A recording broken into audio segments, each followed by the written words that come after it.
And welcome back, folks, to more Shibuya Scramble 428. Last time we played, well, we learned about Tama and how she's stuck in her costume. We learned about Minorikawa, who tried to save his publisher, but unfortunately could not arrive in time. And we've learned about Osawa, the doctor man, medical researcher, who found out about a very deadly virus that probably took all of the stream. And so we got to decide between Kano and Achi, because they're the only two guys who aren't on a bad end right now.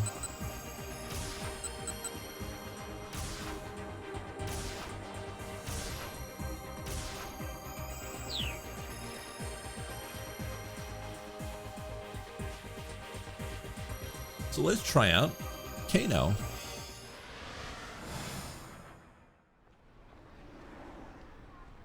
As he wandered through the back alleys, Kano gritted his teeth. After going after the guy on bike had been a bad judgment call. By the time he got back up onto the pedestrian overpass, the man who'd thrown the attaché case was almost out of sight. Kano prided himself on being fleet of foot, but he knew even he would never catch the guy before he disappeared. He'd followed the culprit as far as the alleys, but there he'd lost him completely. All he could do now was hope one of his colleagues caught the man on the motorcycle. Kuze's voice crackled through the earpiece. Mobile command center calling all units. The suspect on the motorcycle has handed off the case to an accomplice in Miyashita Park, another foreigner. For real? Kano muttered.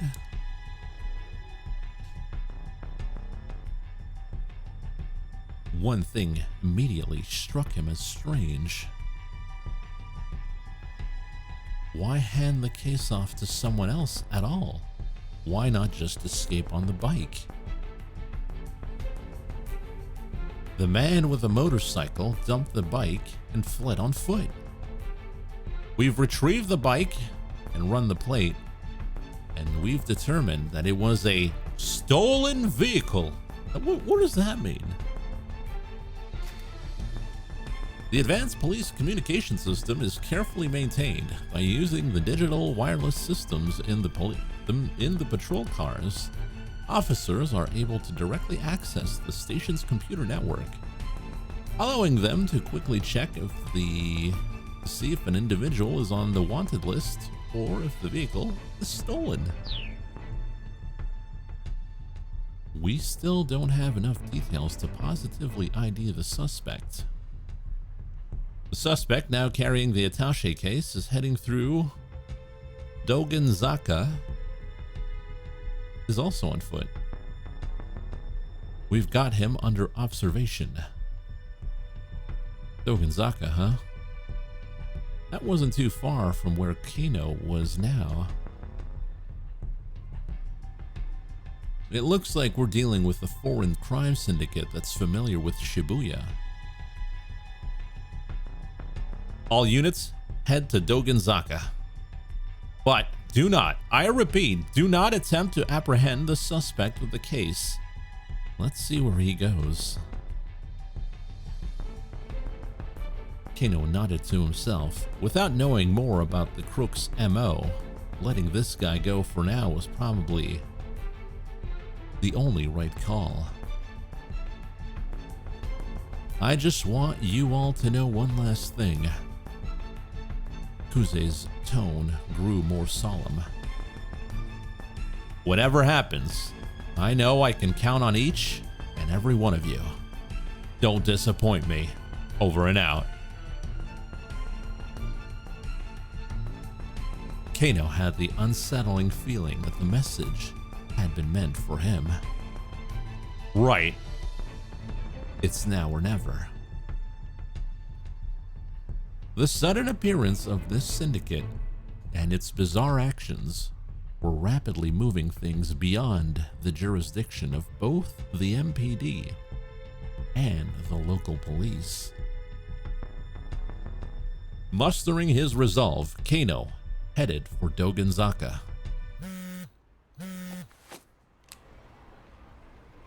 Kano pulled his cell phone out of his pocket. It was Ruby calling. She knew full well that he wasn't supposed to take private calls when he was working a case. Maybe it was an emergency? He decided to pick up. Rumi? I'm sorry. Are you in the middle of something right now? Kind of. Is this an emergency? Well, yeah. So I'm in Shibuya right now and... Shibuya? Why did she have to be in Shibuya now of all times? So, my father came down from Nagano all of a sudden. What? Rumi's father, Shizuo, had been staunchly opposed to the two of them getting married. Kano had visited his home many times, but the man had never even deigned to meet him. Yeah, he told me he told me to tell you he wants to meet with you. What now?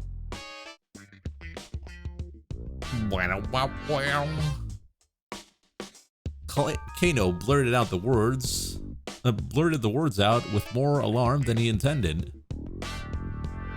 I told him you were busy working, but he said he'd wait. This can't be happening, Kano whimpered to himself. I'm sorry. I know he can be demanding. That's not the issue. Her dad offering to wait made it harder for him to refuse.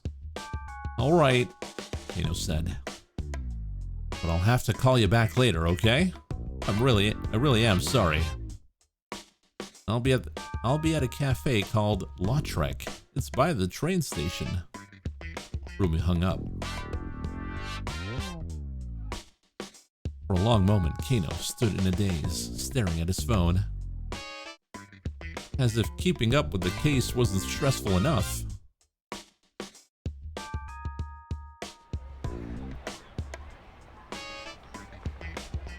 At last, he stumbled into motion. But even as he scoured Dogenzaka for any sign of the criminal, his mind remained fixed on the meeting with Rumi's dad. There was no way of knowing when he'd be done with his case work today. But could he really pass up on a once-in-a-lifetime opportunity? Wait, what does that mean? Odds are that this will not be the only once-in-a-lifetime experience Detective Kano winds up having today. Oh, okay. Once-in-a-lifetime opportunity to get her father's approval for her hand in marriage. Maybe he could slip away just for a bit. There were plenty of detectives still tailing the suspect. Taking 15 minutes or so to meet with Shizuo wouldn't be such a big deal, would it? This may be my big chance. I should go meet with Rumi and Shizuo while I can. No, right now I've got a job to focus on. Uh-oh, what do we do, chat?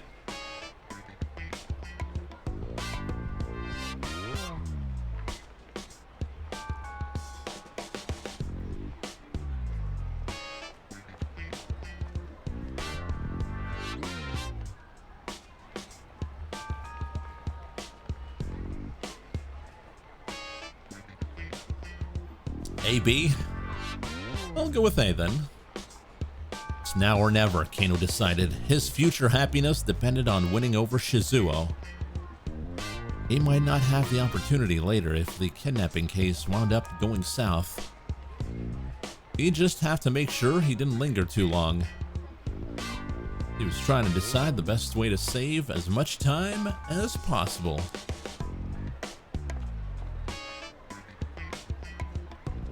Every woman in this stream has been a coffee cup woman. Well, that's how it is. He was trying to decide the best way to save as much time as possible when he caught the sight of a taxi passing by. Oh. He stepped out into the street to flag the cab down. The station wasn't too far away. It would be faster to take a car than run there. The taxi screeched to a halt. "Careful, buddy!" shouted the cab driver through the open window. "You're gonna get yourself killed!" Looking more closely, Kano saw that there was already someone in the back seat. Well, crap. He hadn't considered that the cab might have been taken. Still, he didn't have time to wait for another to come along. Kano leaned in close to the back door of the taxi. "Please, I need you to let me have this cab." Beggars couldn't be choosers after all. "No way," snapped the passenger. He didn't seem the genial type. "Please, I'm begging you here. Look, I'm in a hurry, pal. Get your own cab. I know how ridiculous this must sound, but please, this is really, really urgent." "Urgent?" "Yes, it's a matter of life or death. Please." "Look, I'm sorry, but I'm dealing with something urgent here too. Let me ride with you. I'll pay for the whole fare. My entire future's on the line here. Sorry, buddy. It's life or death on my end too. I gotta look after me and mine." Kano could see this was going nowhere. "Right, so sorry to trouble you."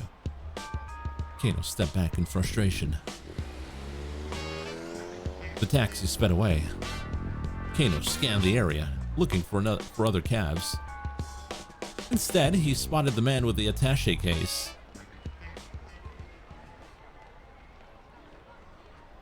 It was a stroke of dumb luck, but Kano wasn't going to lose sight of him now.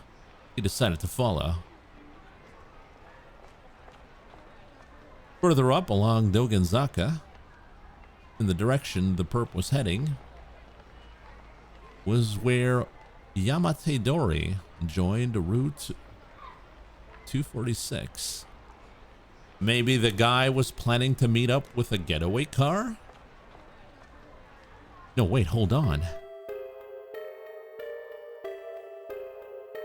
If that were the plan, why would the gang have ditched the motorcycle earlier? Kano started tailing the man, racking his brain all the while. The suspect turned down a narrow side road. He wasn't heading towards Yamate-dori or Route 246 at all, but back towards Shibuya Station. What in the world is going on? It was starting to feel like the crooks were just messing with the investigation team. Kano radioed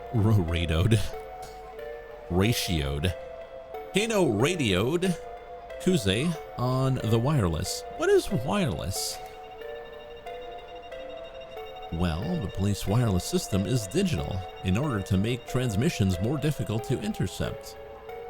There are several different channels available, including the basic local channel, a common channel for contacting other nearby patrol cars, channels assigned for specific precincts, action update channels for riot squads, and so on. There's also a separate channel specifically for kidnapping cases, not on the standard wavelengths.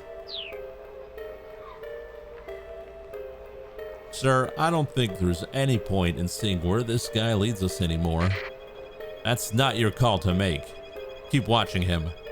Sir, this is a waste of time. That girl might be in danger if...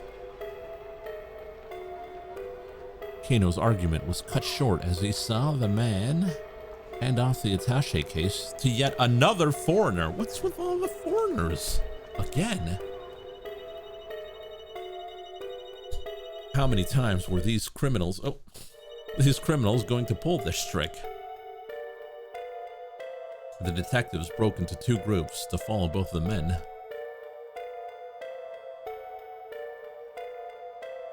Kano followed the man with the attaché case, who eventually led him back to the area around Shibuya Station. Rumi and Shizuo should be waiting at a nearby cafe right now.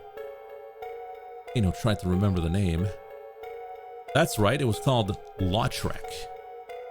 The name of the cafe where college student Ryoko Kakinuma works as a waitress.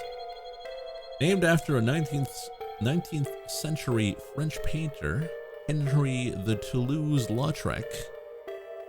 He created numerous works, including many posters, book illustrations, and book covers, which are highly regarded in the art world.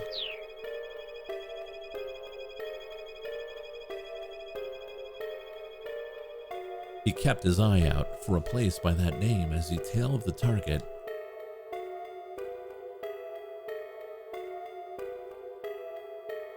Before long, he did spot the cafe.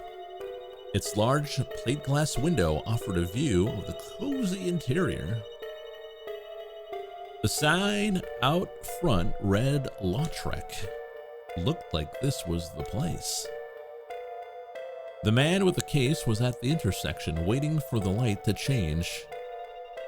Kano took the opportunity to peer inside. He spotted Rumi right away. She was facing away from him. So the man seated across from her must be her father. Kano realized he'd never even seen a picture of him. Shizuo grew organic produce up in Nagano nowadays. Up until 2 years ago, he'd been a detective with the investigation division. It's a weird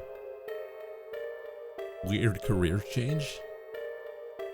The MPD and investigative division, responsible for handling crimes such as murder, kidnapping, and arson that take place within the Tokyo metropolis. Truly exceptional officers are assigned to this division. They are regularly dispatched to various regional task forces to aid in investigations, where their talents and experience often prove critical. The position of section chief is traditionally given only to dedicated personnel well-versed with crime scenes and organizational administration.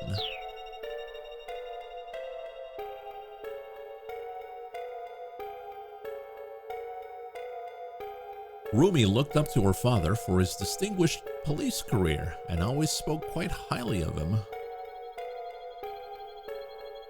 Kano had figured that if he became a policeman, Rumi might appreciate that.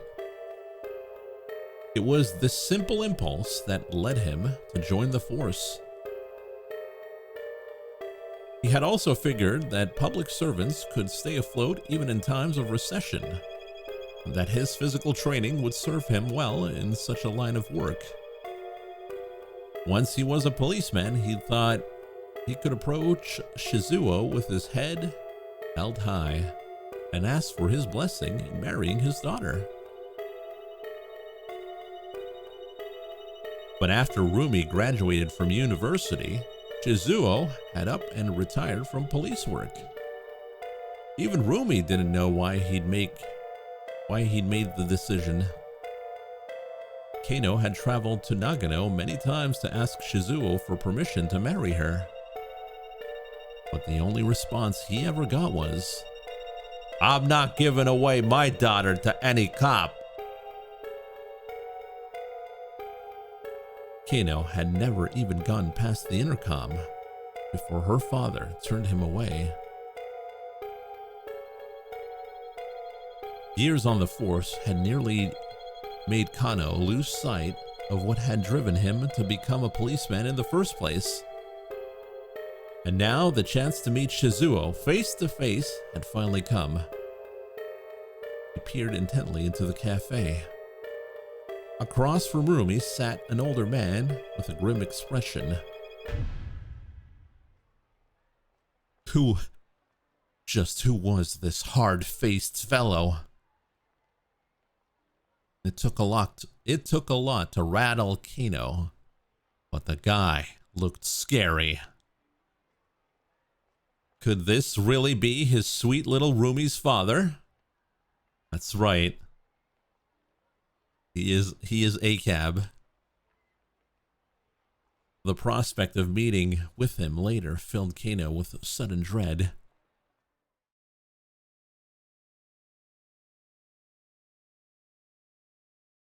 The man who went into JR Shibuya Station and stood before the ticket machine.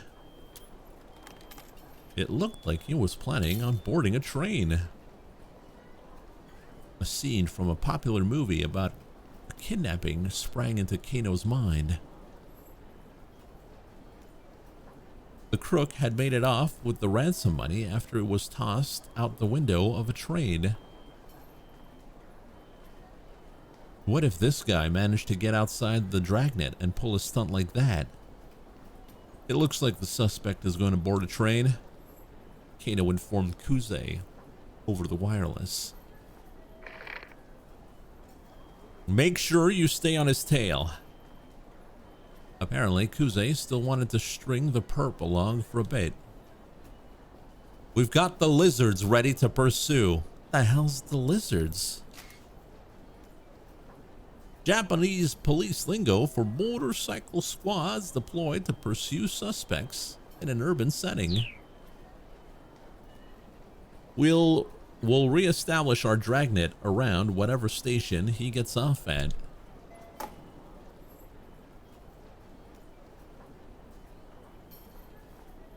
The man purchased a ticket from the machine and passed through the gate. There was no way to tell what station he bought a ticket for, but it looked like he was heading clockwise along the Yamanote line loop. Kano used his prepaid card. What is a prepaid card? Officers do not actually get free rides on public transportation simply by flashing their badges, as it is frequently depicted in TV shows and films. Doing so might risk alerting the suspect. For this reason, prepaid cards are provided ahead of time. So Kano used his prepaid card and made his way through the ticket gate as well. An announcement chime signaled the imminent arrival of a train up on the platform. The man made his way up the stairs, looking calm and composed. He showed no sign of checking for pursuers. Kano hurried after him. The man stopped at the very edge of the platform to await the train. Not ideal. There was no way for Kano to get close without sticking out like a sore thumb.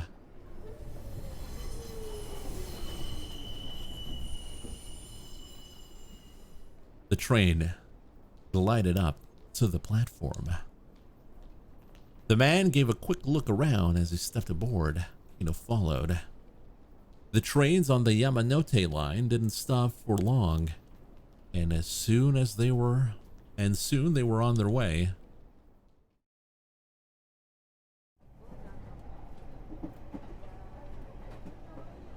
Glancing around, Kano noticed other MPD investigators who had slipped aboard the train as well.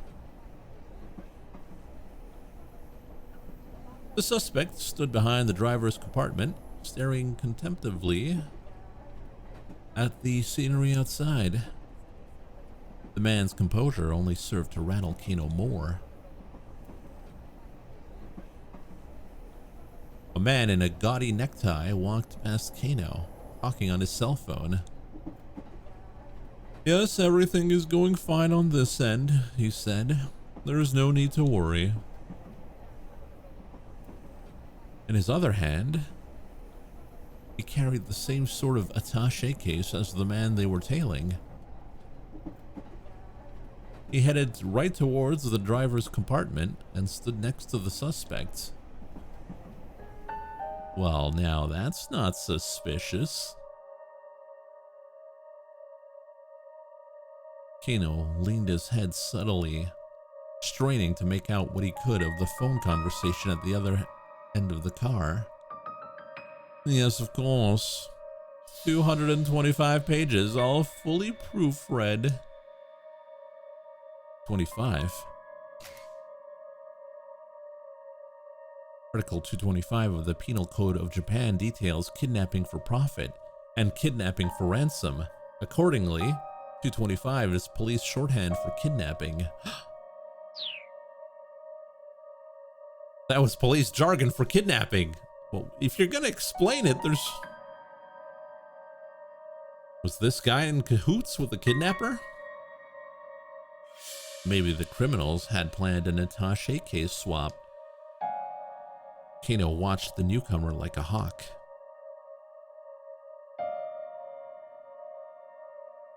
Rather than making contact with the suspect, the man turned around and strolled back the way he'd come.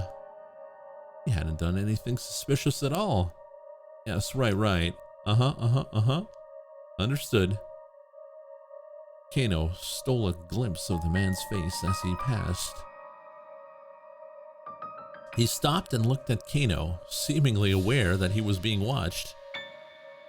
Kano decided to stare him down, look away nonchalantly. What do we do? Option C, punch your microphone.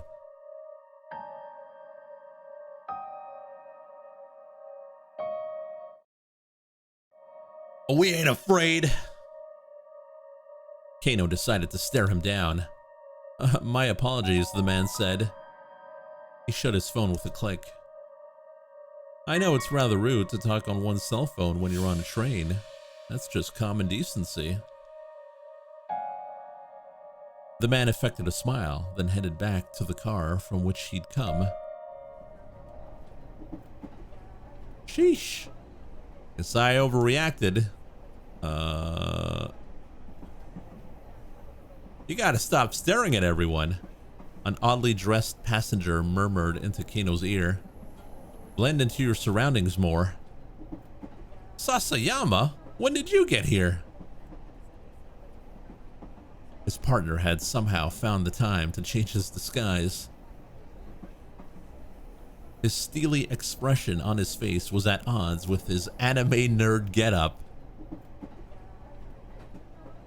Kano had seen Sasamaya's disguise himself Kano had seen Sasamaya disguise himself as plenty of things throughout the years. Claws, a Yakuza member, a Japanese folk singer, a Buddhist priest, to name a few. But this was a new extreme, even for him.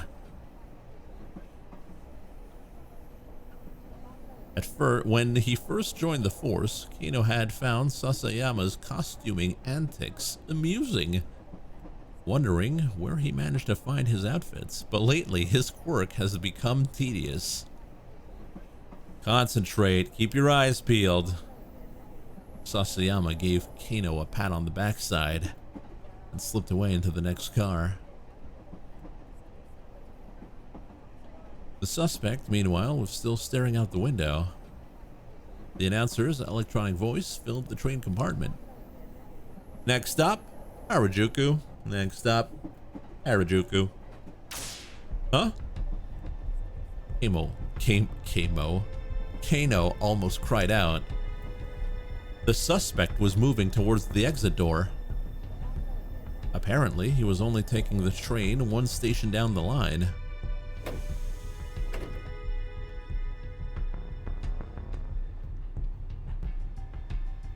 The train pulled into Harajuku station and the man got off. Well, what is Harajuku? Well, it's the area east of the Japan Rail No, the area east of the Japan Rail Harajuku Station, corresponding to Jingume One Chome in Shibuya. Okay. Once a bustling Shibuya or post station where travelers could rest while journeying across the country. In modern times, it bustles instead with high schoolers after school displaying flashy youth fashion.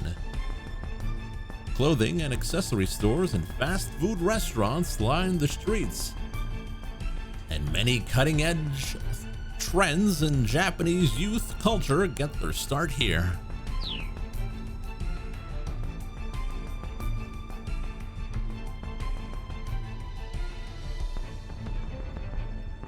The detectives following him disembarked accordingly. The suspects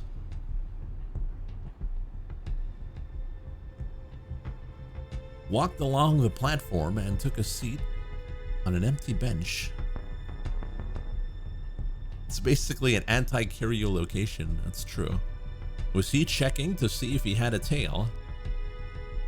Sticking around on a platform at a station where you just got off was pretty unusual behavior. Not wanting to arouse the man's suspicion, the investigators from the MPD made their way down the stairs as inconspicuously as they could. Kano, however, had a sudden inspiration and went to speak to one of the station's attendants. Sorry to bother you, but I think I just left something on the train just now. He tried to keep an eye on the man on the bench as he fed his story to the attendant. The suspect sat silently on the bench, attaché case clutched securely in his arms. He didn't really look like he was checking for a tail. Was he waiting here for someone else then?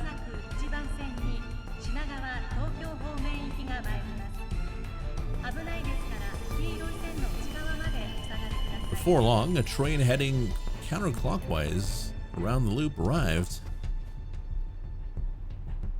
The man rose from the bench and stepped up to the boarding area. Wait, what the heck? If this guy got on the counterclockwise train, wouldn't that just take him right back to Shibuya?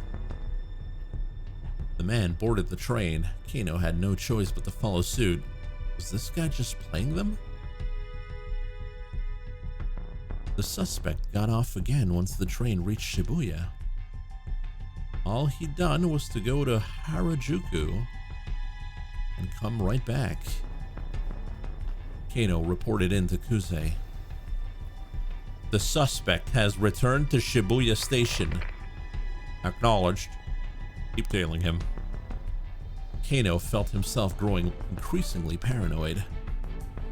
This criminal organization didn't seem too keen on getting away. And here was HQ giving these guys free rein. Something was off, and he was sure of that. As he tailed the mark, Kano took out his phone. What were Tateno's instincts about the case right now? Coffee break.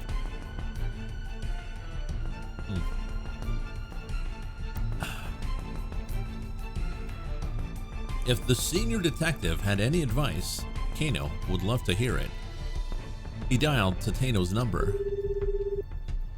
Tateno's? No, probably Tateno's. The line rang a few times, but nobody picked up. Probably he was too busy seeing to Hitomi's safety. Kano felt bewildered. They'd been letting the suspect lead them around for over an hour now. During an abduction case, you generally didn't update the victim's family on any developments in case they tried to interfere. Kano could only imagine what the Osawa family was going through right now. After a short walk from Shibuya Station, the attaché case was handed off yet again. This time, the recipient was a tall, dark-skinned man. Again, the Shibuya-based task force split into two groups in order to tail both suspects. Kano stuck with the man who had the case.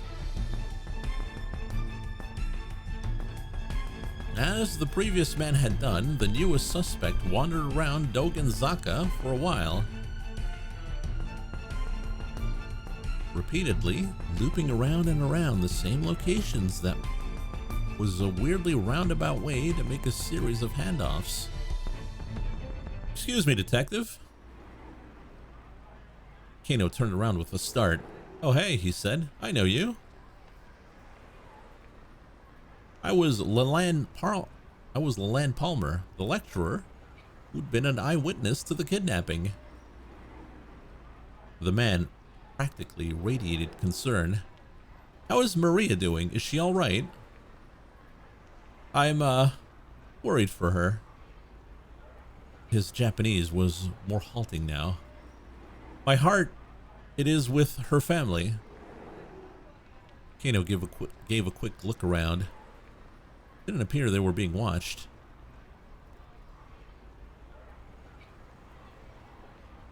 Maybe Palmer knew more than he'd told the police earlier. If Kano talked to him now, he might get some additional clues. If the syndicate spots us, my cover is blown. We're hosed. I can't stick around like this. What do we do?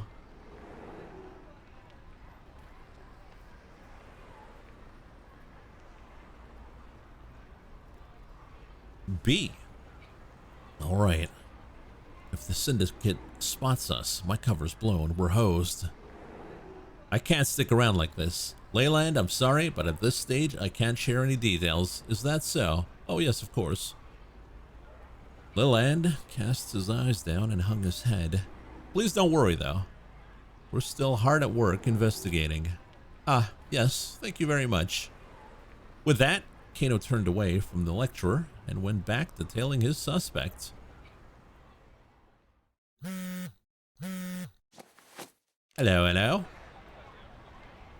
He pulled his phone from his pocket. It was Rumi again.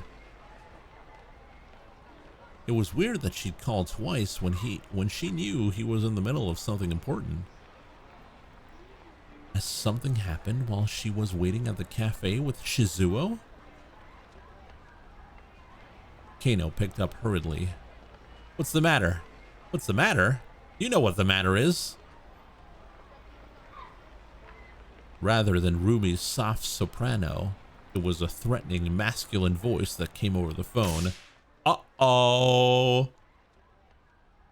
Kano felt his whole body stiffen with dread. Is this my father-in-law speaking?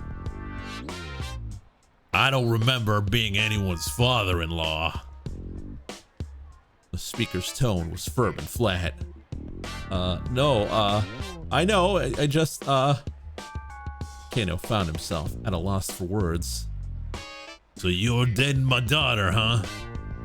Sir, yes, sir? Kano barely squeaked out his reply. Thinking about getting married? Yes, sir. And speaking of which, I'd love to have the chance to sit down and have a nice long... And how long are you gonna keep me waiting? Hurry up and get your ass over here. Oh, how very much Kano wished he could do exactly that. Sir, I would, but... Forget it. The words came in an angry huff. You can't have her. Goodbye. What? Sir, please wait. As Kano cried in desperation, he heard Rumi's voice on the other end of the line. Dad, you can't use my phone like that. You were taking too long in the bathroom. Give it back. Rumi?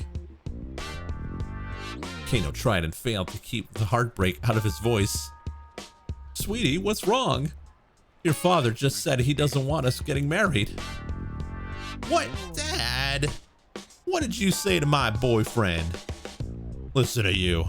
calling that boy little pet names and whatnot. I think you're a little too attached. Daddy, you haven't even met him. That's why I told you to have him come see me. How long is he gonna make me wait?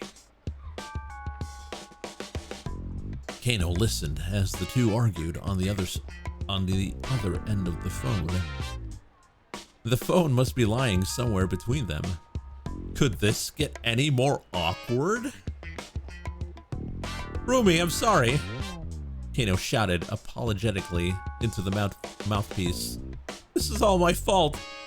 Please, you don't have to fight like this. The phone clattered as Rumi scrambled to bring it to her cheek. No, I'm the one who should be sorry. Sorry for what? Our daddy's told... It was Shizuo again, rumbling in the background. You have nothing to apologize for. I'll deal with my father, Rumi said hastily. You just focus on work, sweetie. I know you're in the middle of something really important. Thanks, Rumi. Kano was legitimately touched. I'll do my best. And then he lost the mark. Kano hung up and went back to the task at hand, more determined than ever.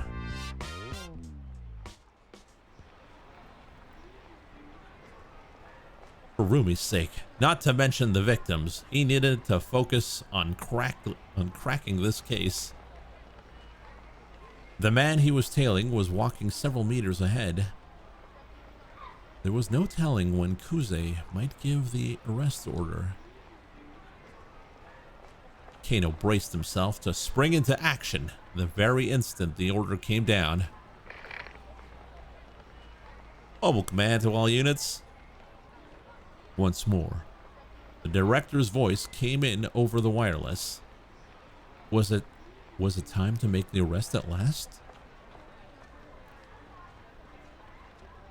We've identified the man who first picked up the attaché case by the statue of Hachiko. No arrest yet, but still a crucial development. His name is Tariq Al-Karawan. He's got priors for larceny, illegal possession of narcotics, you name it. He belongs to a foreign criminal syndicate that's operating in Shibuya. Kano felt his apprehension rising.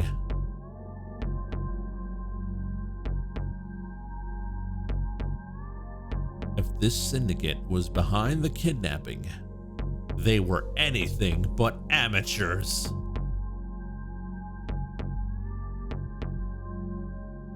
And though they might be leading the police on a wild goose chase, they certainly weren't playing around.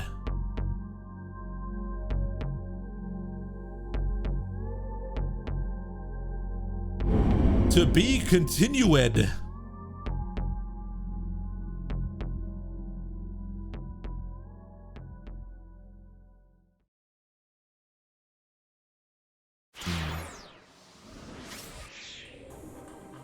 So Kano made it all the way to be continued.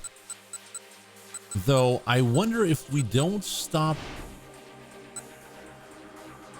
the taxi, if that saves the other guy.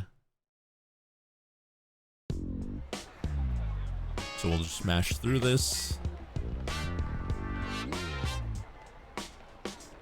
Got a job to focus on. Kano shook his head to clear out the foolish impulses. What the hell had he been thinking? A girl's life was on the line. Marrying Rumi was more important to him than anything, but now wasn't the time. Besides, now that he thought about it, running out on a critical investigation to meet with the old man probably wasn't going to score him any points. Rumi's dad didn't strike him as someone who'd approve of shirking one's responsibilities. Kano would just have to wrap this kidnapping case a little ahead of schedule. Then he could have a proper sit-down with Shizuo. As he considered his plan, he caught sight of the man with the attaché case walking by.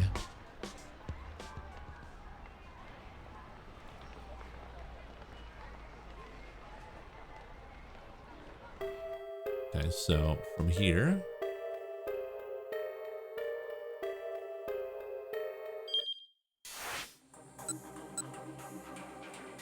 I wonder if that affects Minarikawa.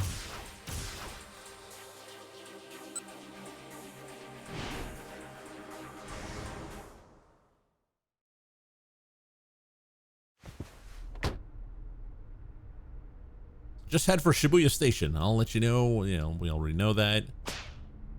10 minutes. Get me there in 10 minutes.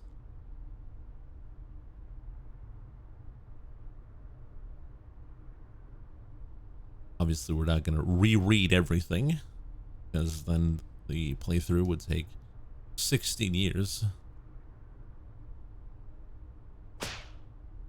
We only read the new stuff. So basically, in his storyline, the taxi got stopped.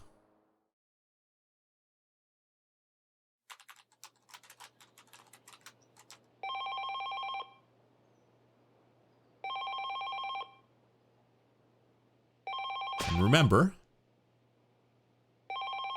this was a call from his publisher, who's felt very suicidal. We don't know why.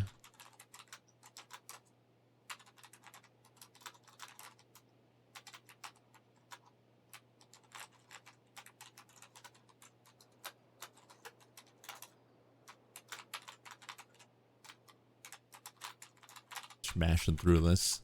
So basically, the publishing company was doing okay, but not great. But Mr. Toyama, he's been crying. We don't know why.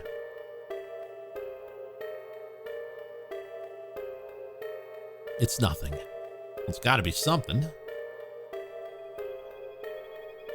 Something happened.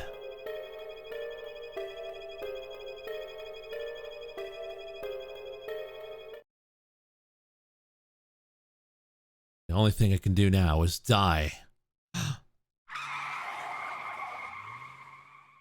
The taxi's tires squealed as the cab rounded the corner. There we go. 10 minutes on the dot. The driver announced. Minarikawa righted himself and looked out the window. Shibuya Station. I knew you could do it, Mr. Kimizuka. He told the driver how to get to Heaven Publishing. Shouldn't be more than 5 minutes further. Sir, if I may ask, just what are you in such a hurry over? Son of a bee. I beg your pardon? Kimizuka bristled. Not you. The guy who's waiting on me, Minarikawa said. I'm gonna give that son of a bee a piece of my mind.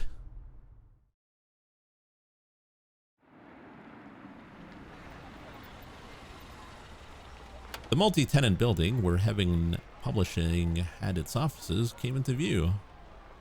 The taxi stopped outside. Minarikawa opened the doors as he hurriedly reached for his wallet. Then he stopped. What if the worst had come to pass and he needed to take Toyama to the hospital? Should he have the taxi wait here? Or would it be better to call an ambulance? Sir, is there a problem? The driver asked. Oh. Wait here, I'll be right back. No, I'm fine. You're a lifesaver. How much do I owe you? What do we do? This is new now.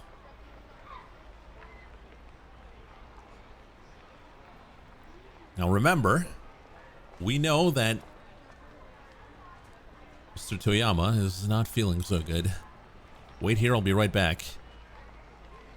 Minarikawa was out of the cab in an instant and running for the building. Once inside, he avoided the elevator in favor of rushing up the stairs. Heaven Publishing rented out the 3rd and 4th floors. In likelihood, Toyama would be at the editing department of 4-Star General Gossip on the 4th floor. When he got there, however, the door was locked. Mr. Toyama! Hey, Mr. Toyama! He shouted and banged, but there was no reply. Something was seriously wrong. Minorukawa took a deep breath and then kicked the door in. Whoa! Toyama was standing on a stool, about to slip his head through a noose that hung from the ceiling. What the hell are you doing? Minorukawa lunged for Toyama. The two men crashed to the floor in a tangled heap. A pile of clutter slid off of a nearby desk and fell on top of them. Minorukawa, what are you doing? Toyama whined. Dragging himself back to his feet proved something of a challenge. That's what I'd like to know. Minorukawa's fury was mounting. What the hell is this all about? He jabbed an accusing finger at the noose hanging from the ceiling. Oh, that. One of the fluorescent lights died. And I was just swapping it out. Don't you feed me that bull. What was that phone call about? That business about the only thing you could do was die. Tell me. Haha, just a joke. Toyama curled his lips into a faint semblance of a smile. Minorukawa wasn't buying it, but he didn't have time to press the issue. A cute little voice echoed through the editing office. Daddy, I'm back from the store. The little girl came walking in, carrying a length of rubber gas tubing. It was Toyama's 5th grade daughter, Hana. Hiruo Toyama's only daughter, currently 10 years old. The night Hana was born in Shibuya Central Hospital, there was an unexpected fireworks display outside the window of the maternity ward. As he looked out at the bursting rockets, Teruo decided to name his daughter Hana after the Japanese word for fireworks, hanabi. Toyama, you were planning to use that hose to... He hesitated to end this sentence with gas yourself to death? Well, you know, it's almost gas heater season after all. The hell it is! It was a beautiful, sunny April day outside. Well, you know how sensitive I am to the cold. This was getting really ridiculous. Truly ridiculous. Minorukawa got straight up in his face. Listen, just explain to me what the heck is going on, okay? He kept his voice low, but his eyes were steely. Hana clung tightly to her father, gazing worriedly at the two men. No, it's just... Toyama let out a long, heavy sigh of resignation. Keep out! To progress further, you'll need to jump from another protagonist.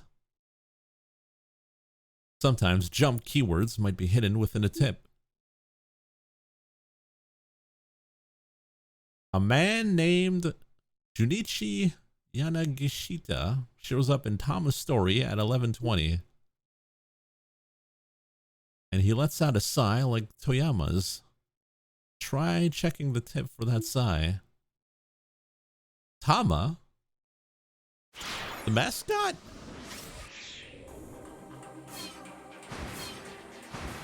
$11.20. Oh, no, no, no. Not again. There you go. $11.20. Yeah, $11.20.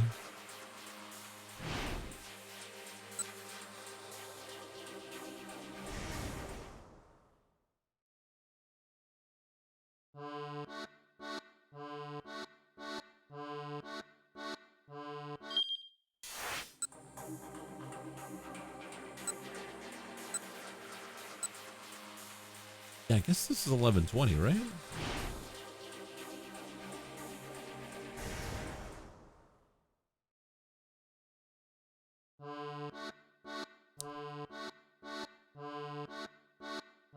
At least I can take my head off, right? Well, we did all of these, but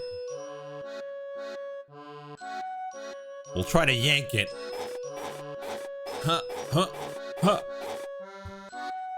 Oh, come on. No matter how hard I pull, it won't come off. Ow. A dull pain throbs at the back of my head. Did I smack it against something at some point? You know, I wonder if... Okay, I'm calling this now. What if Tama is actually the kidnapper's sister who got put into the suit to protect her? I'm calling it now.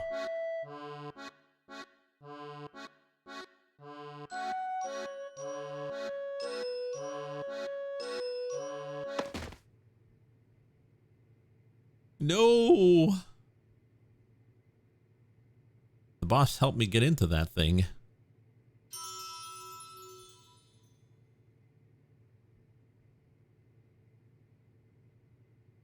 It's adorable. I suck for all I'm worth. Okay. Okay. We're not doing that again.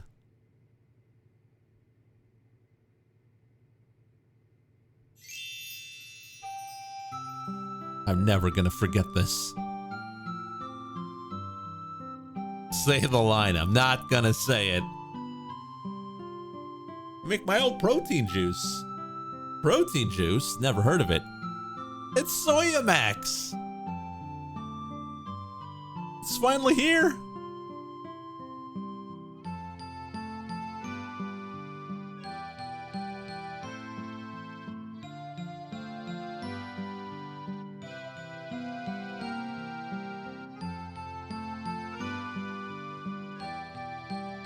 Never forget Soya Max.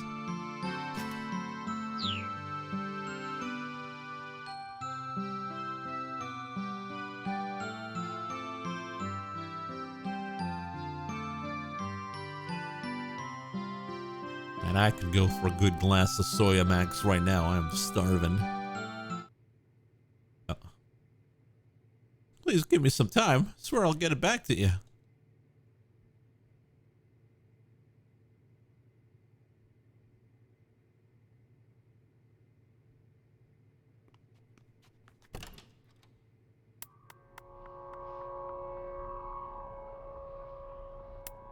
A little more time. A little more. Gotta sell this. We've heard enough of that out of you. Quit asking. A little more time, please. You gotta believe me. Loan sharks.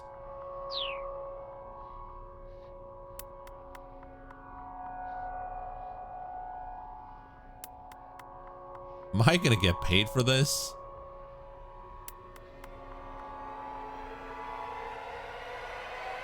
Say what?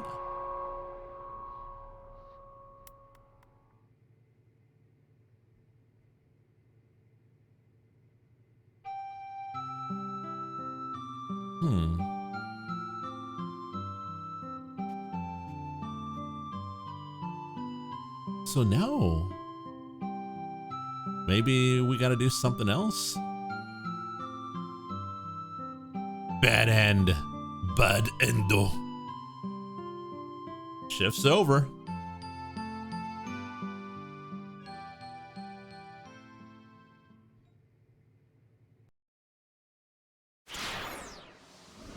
Well, let's go see the mean clean. The meanest and cleanliness.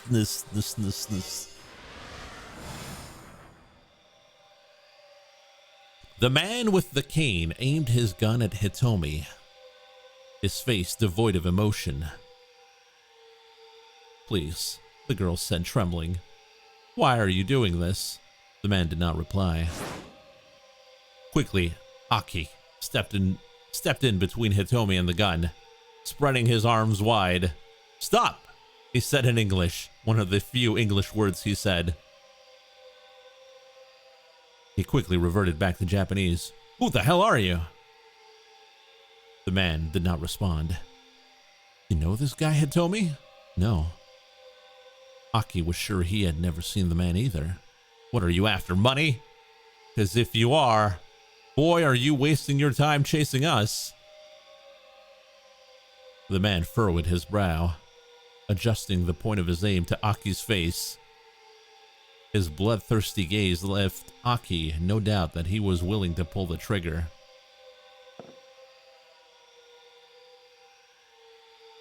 Reflexively, Aki took a step back, his foot clattering against the discarded beer bottle. We're gonna get gunned down for sure. Unless we can find some way to catch this guy off guard. It didn't need to be much. If Aki could just distract the gunman for a moment, buy himself the briefest window.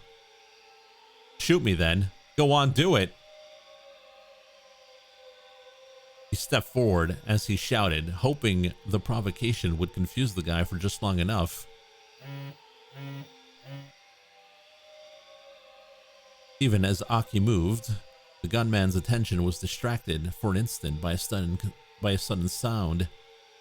The phone in his breast pocket was ringing.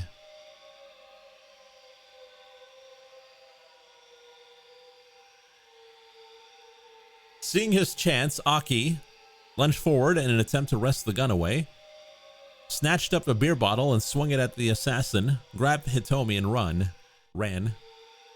So I guess the fact that the phone called is because we did the other Kano's section, because he calls the detective. I'm going to assume that guy is the detective. Torimi?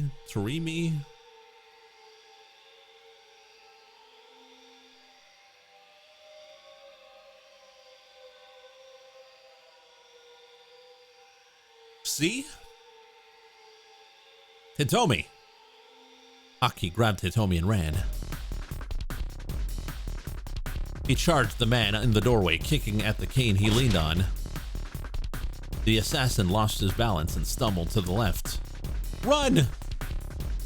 Still holding Hitomi's hand, Aki rushed out of the club. The two sprinted away through the side streets and alleys of Shibuya. Aki began to feel as if they were running some maddening maze.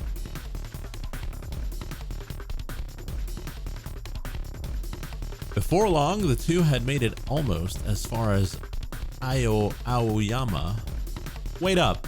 Huh? Aki, wait up! Aki glanced back at Hitomi. Ah, my bad. I guess we've been running pretty hard. You tired? Hitomi shook her head. No, it's just I have to get to Dogenzaka. Dogenzaka? What for? What could she possibly need to do there now? That's what I was told when I handed over the attaché case.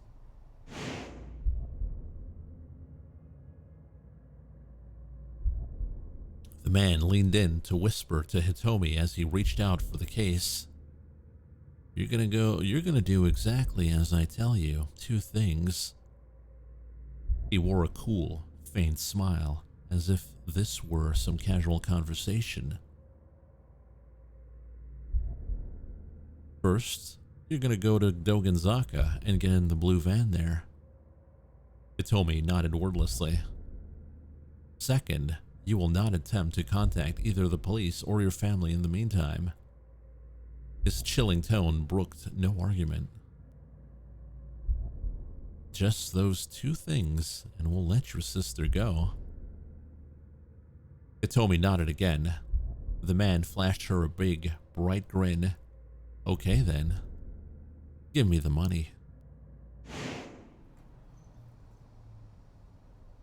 blue van in Dogenzaka, huh? Aki muttered. So that's why you said the police were a no-go. Yes, exactly. Hitomi's voice betrayed her desperation. I wonder if your sister's in that van then. If she is, then we've got to hurry. The issue lay in how to get to Dogenzaka. They could probably avoid their pursuer if they kept to the streets only the locals usually knew about. That meant staying off the more well-trafficked routes like Roppongi Dori or the stretch between Miya Mazuka? Miya Mazukaza, there we go. And the station. The side roads south of the station were the best bet. It's gonna be a long detour. All right, come on. Turning, Aki headed back the way they came. After a moment's confusion, Hitomi followed. Aki? There was a note of worry in her voice. Hey, don't sweat it. I actually live in Dogenzaka. We're heading right back to my old neighborhood. Hitomi bowed her head. Thank you so much. Hey, it's no problem. I had to head home anyway. Aki gave her a grin, and she cracked a tiny smile of her own. Hey, you two. You got a minute? Uh-oh. Aki looked around. A pair of men approached from across the street. There was something shady looking about them. Aki's protective instincts kicked in, and he stepped in front of Hitomi. If these guys meant trouble, he wanted to be ready. I just want to ask you something. The younger of the two men drew in closer, a sharp gleam in his eye. Aki braced himself. Ask us what? You know where the Nokane building is? The man held up a flyer. It was for some sort of health food sales demo. Come on, man, the Nokane building. Do you know where it is or not? Do you know where it is or not? Aki knew the name. Wasn't that one of the buildings on Center Guy? That was near Dogenzaka, the same direction he was going. No harm in helping a couple of lost dudes. Aki pointed them in the direction of the Center Guy. I don't like the thought of these dudes following Hitomi and me. Aki pointed them in the opposite direction of Center Guy. Actually, we want to go with the B, because if they don't show up, then the mascot will be able to get free. Yeah.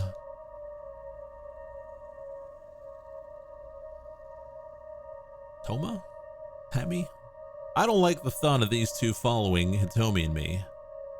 Aki pointed them in the opposite direction from Center Guy. Pretty sure it's that way. Thanks, man. Sorry to bug you. The two men were headed off towards the main road.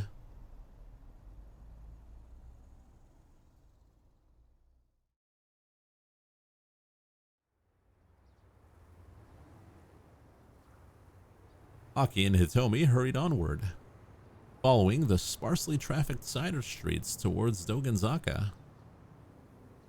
I don't even think I knew this part of Shibuya. I don't think I even knew this part of Shibuya was here, Hitomi said as she looked around. Yeah, a lot of people don't. I used to mess around in this neighborhood when I was a kid. Chaotic evil. Well, I think they were Yakuza, so I don't know. The area was a mishmash of rundown residences and office buildings. Almost nobody ever comes here unless they live or work on one of these streets. And check it out over there. A rare first-hand glimpse of the Shibuya River. It's a minor river that runs from the Miyamasu Bridge to the Tengen Bridge. Depicted in the 36 views of Mount Fuji by Edo period ukiyo-e artist Hokusai. Oh, I know Hokusai. In Hokusai's time, fireflies were collected from the Shibuya River and presented to the shogun, lending credence to the idea that the river was indeed clean in the past. Hey there, Shin. How you doing? Have you always lived in Shibuya, Aki? Yep, born and raised.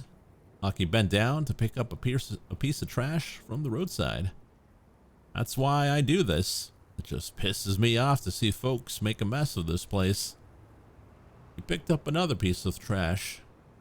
I don't have a job, so I just pick up garbage every day. And man, if only there was some kind of job where you get paid to do that, but I don't know, it's not coming to mind.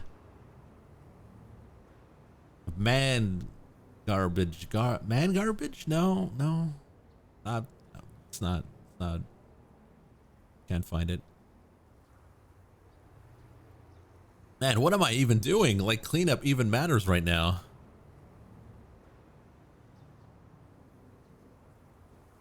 Hitomi took a long, hard look at his face. What? He demanded. What is it? You're a strange one, Aki. Is that so? She was right, of course.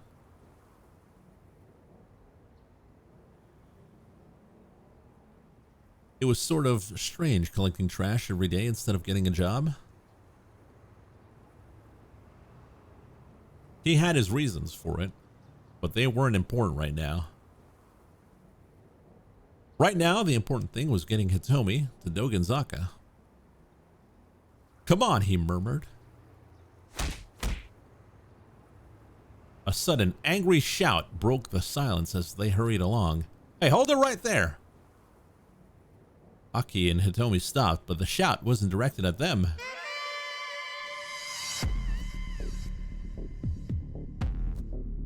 Further up the road, a group of thuggish-looking men were having some kind of argument. The man who was shouting had grabbed one of the others by the neck. Idiots! And you still have the gall to call yourself SOS? SOS. The studs of Shibuya. A youth gang operating out of Shibuya, founded by Aki Endo. Its current leader is Susumu Nishizawa. I mean, yeah, Susumu, but the other men standing around looked distinctly uncomfortable. It takes money to run an organization. Now I know, and since it's not like you're Aki or not. No, I know. And since it's not like you're Aki nor or nothing, I thought you could maybe spare some help on that front, boss? The top dog, the man in charge, the head honcho. Here it refers to the leader of SOS, Susumu. In charge of the leadership, a change in leadership can really shake up an organization. The new boss's personality and disposition are a huge factor in whether the group continues to prosper. The fact that Susumu is being asked to spare some help on the monetary front suggests that he still has things to learn about being in charge. Hitomi looked at Aki when the stranger spoke his name. He smiled awkwardly, then turned his back to the altercation. Shut your mouth, Susumu barked. How dare you say Aki's name in my presence? Hey! Aki called out. What was that about? What was that about me?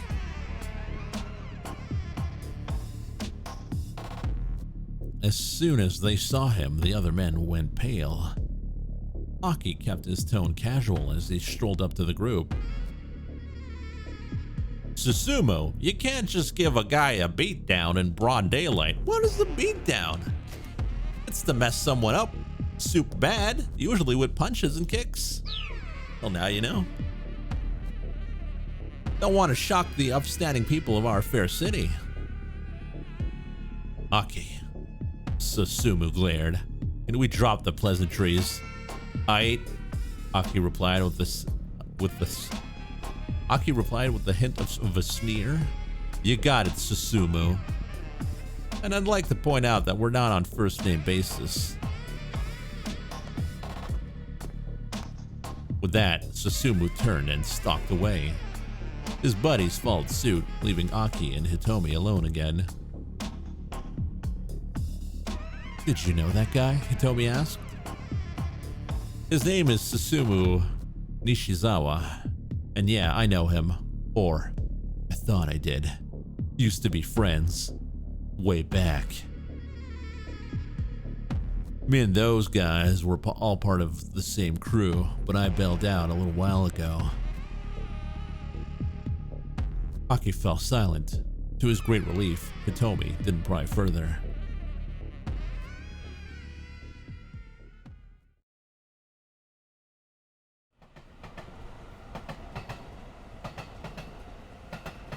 Aki and Hitomi had gone a short distance further when he caught sight of a man picking something up alongside the train tracks. Huh? I wonder. Aki went over to him. Hey man, you picking up trash by any chance? Huh? The man let out a panicked shout. This is Taisei Yasuda, 35 years old. He looks 70. 35 years old, just opened up a knick-knack shop in Shibuya. Aki knows Shibuya like his own backyard, but this Yasuda guy is new enough that Aki doesn't recognize him. Sorry, it just kind of looked like that's what you were doing. Oh, yeah. I'm picking up trash, of course. The guy seemed pretty unnerved. Like, I just got to thinking, man, this place is filthy. Right on! Aki clasped the man's hand in his own. Someone else who gets it. Huh? They do? Totally. I see all this trash all over the place and I can't stand it. Oh. Yeah, sure. The man breathed a sigh of relief. I can't stand it when someone throws something away when it can still be useful. I hear that. That's the spirit. Ha ha ha. Aki pulled out the trash he had stuffed in his pocket. Here you go. Huh? Go ahead, have all of it. The man looked dumbfounded. Usually I go around picking up the trash around here. I've got a little thing I gotta take care of today. You got it from here. I'm counting on you. What? Actually, I'm kind of... Great, thanks. Aki beamed in approval. And then rejoined Hitomi and headed down the street. The man let out a sigh. Fine.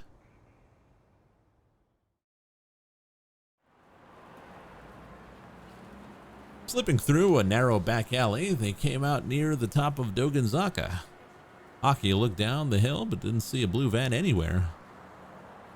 He and Hitomi started making their way down towards Shibuya Station.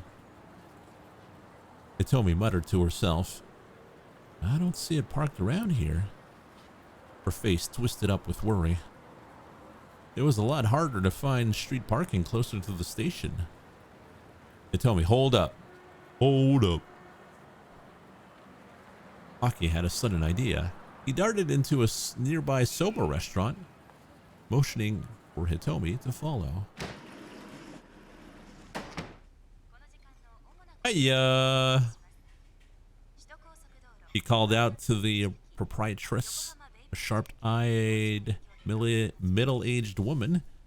You're looking as lovely as ever today, I see. Oh, Aki. Are you done collecting trash for the day? The lady took a look at Hitomi, her eyes lighting up. Ooh. Maki Yaneda. When she was 19, she happened to stop by this place When she was 19, she happened to stop by this place and was captivated by the chilled curry soba. By N's day, she had decided to make the restaurant her new home.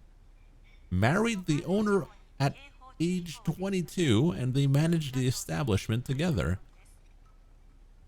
Last year, her husband of 30 years passed away. Now she safeguards the generations-old secret of chilled curry soba on her own. How sad. Is this your girlfriend? Your GF?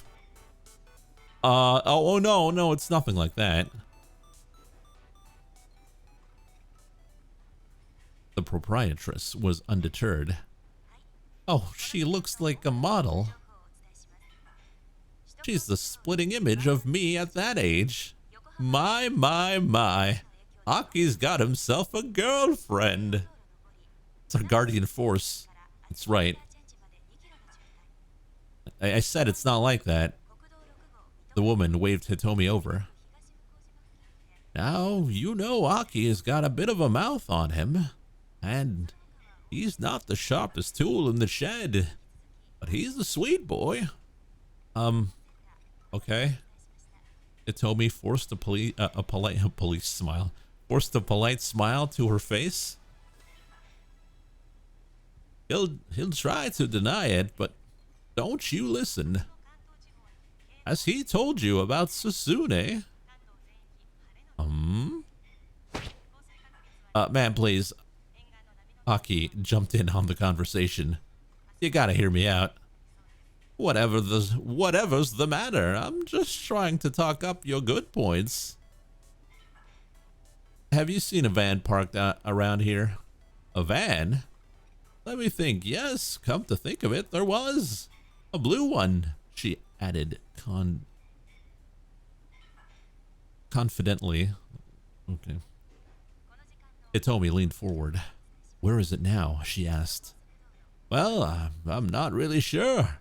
I don't keep a close eye on things outside, after all. Hitomi slumped. I see.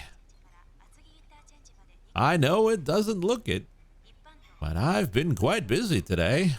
The man who makes my noodles came by earlier to settle accounts, and we fought over it.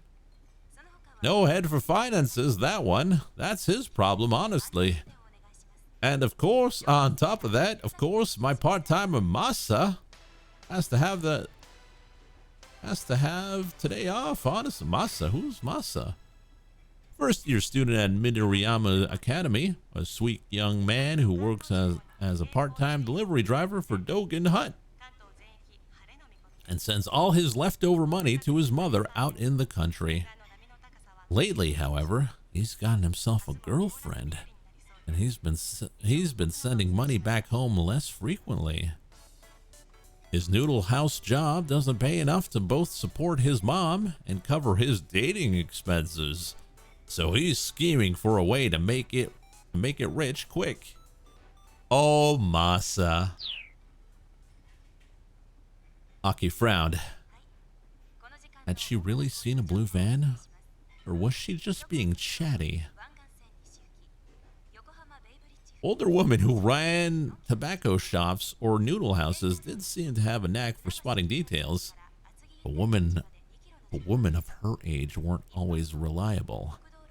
Uh-oh, are we gonna do some ageism?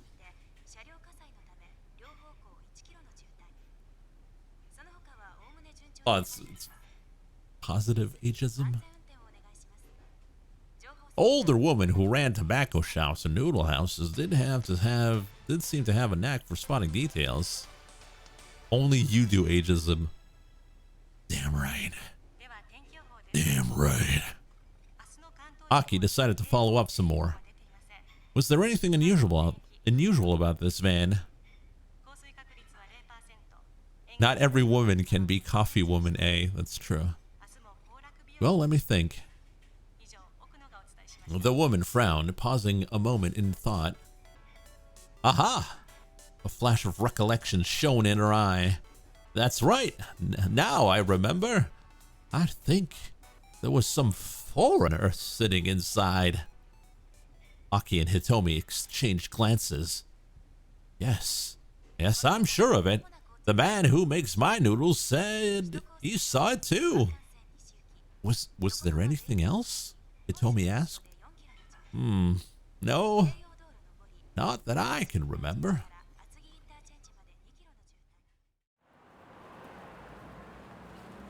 Hitomi hung her head in frustration as they left the soba shop.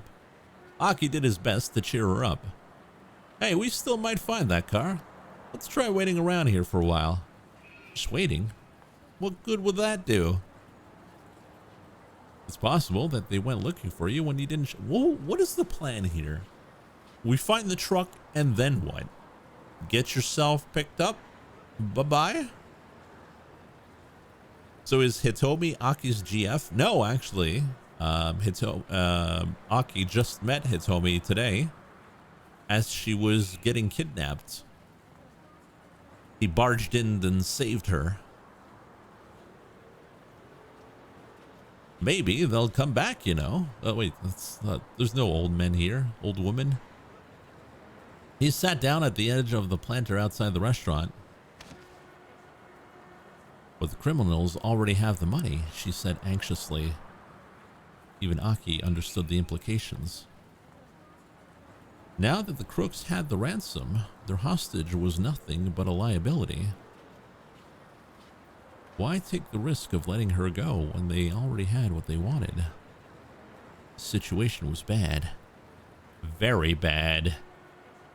Still, just running around Shibuya willy-nilly was only going to tire and frustrate them. Aki wanted to make sure Hitomi had the chance for a little break. We don't have anywhere else to look, so let's just give it 10 minutes, okay?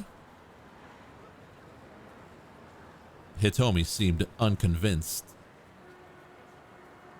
She looked like she might just march off down Dogenzaka at any moment. I understand how you must feel. Well, you know what they say. Slow and steady. Stay in place. That's not... Hitomi burst out laughing. What's so funny? It's slow and steady wins the race. You idiot! For real? Hitomi smiled and then sat down beside him. All right, she said. We can wait here for 10 minutes. Cool. We've run enough races today already, right? Hitomi kept her eyes on the cars passing through Dogenzaka for a while. Then she murmured softly to Aki. Thank you so much for everything, really. You can thank me after we find this van. I'm sure if I had been by myself, I would have been in too much panic. Too much of a panic to do anything. What can I say? I try to keep my head up and face things as they come. You're quite the optimist, aren't you? Aki grinned. He tried to recall what optimist meant. He was pretty sure it had something to do with doctors or maybe glasses? The shy, sweet look on Hitomi's face as she said it, though, made him figure it probably wasn't a bad thing, whatever it was. Cars drifted by, one after the other, but they saw no sign of a blue van. After a while, even Aki began to grow impatient. This was starting to feel like a waste of time. And then...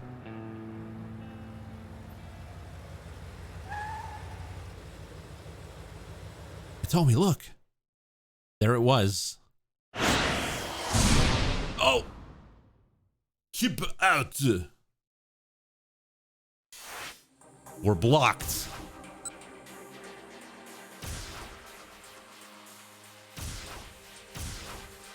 Well, let's go see Tama then.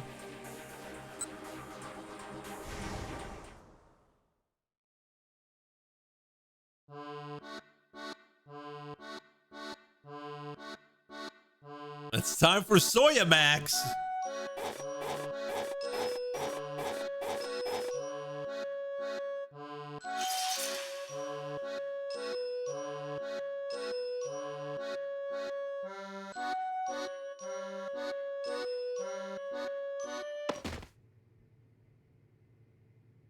No! Have some of this.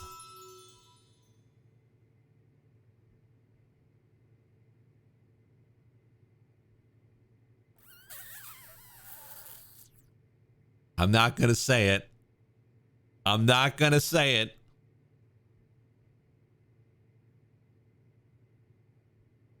And thus I revive. I'm never gonna forget this.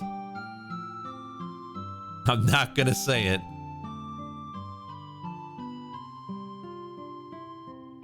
Protein juice? It's Soya Max, it's back! Twice today, we've been blessed by Soya Max.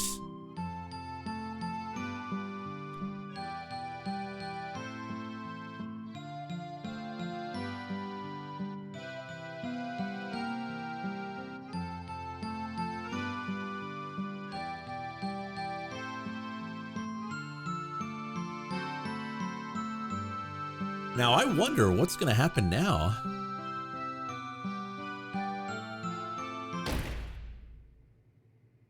The door flies open and suddenly, and a loud voice belts out, "Hold it right there!" I whirl around in a panic to see an odd-looking man standing in the doorway. It's Yunichi Yanagishida. Oh, this music. He's the guy who hired us. I heard that, Shiri. Don't you go calling my product junk. That's disrespectful. Shiri gave him an apologetic look. Whoops, sorry about that. You should be, but whatever. If you really have doubts, have a try for yourself. Mr. Yanagishida pulls out a bottle of Burning Hammer from his coat pocket. What is Burning Hammer? Sister products include Del Sweats, Cellulose, Better Sweater, Dom Pepperon, Our Burn Z, Mr. Thin. Not gonna say that one, and I'm not gonna say the other one down below.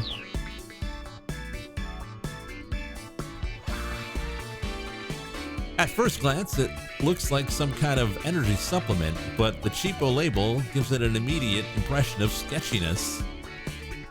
Go on, says Yanagishida. Give it a go. Shiri reaches out to take it. But no sooner does she grab the bottle than Mr. Yanagishida shouts out once more, "Wait! Hold on!" "What?" Shiri squawks. "What gives?" "You two. You're both good stomach-wise." Stomach-wise? Yeah, drinking this stuff on an empty stomach can cause some pretty nasty problems. So just make sure you eat or drink something beforehand. Doesn't matter what, really. Wait, nasty problems? Yeah. Such as what, I ask? I'd rather not say. Nobody would buy it otherwise. Seriously? It's all good, I just had lunch. She flashes a carefree smile. Well, I haven't eaten yet. But on the other hand, I've been guzzling as much iced tea as I can to fill myself up. It's probably safe for me to try this stuff.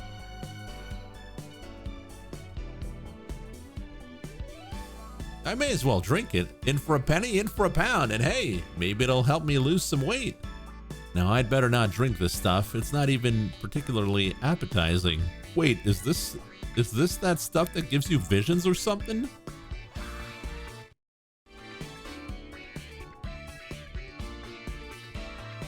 What do we do?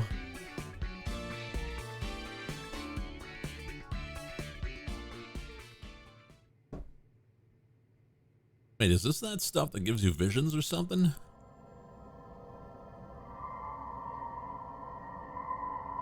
I remember a rumor I heard not too long ago. Some kind of urban legend. It was about some drink with a weird, burning, spicy flavor. And supposedly it turns all of your fingernails a faint shade of black. Then you see things you can't normally see, and hear things you can't normally hear. Who are you? Who are you? Who are you? Who are you? I heard some college students talking about hearing voices like that, swearing this mystery drink could have that effect. It's a little unnerving. Still, I really doubt it could be true. I stick the bottle of burning hammer into my mascot head mouth. It has an unexpected smell, like curry. Getting my own lips around the mouth of the bottle, I gulp down the liquid inside.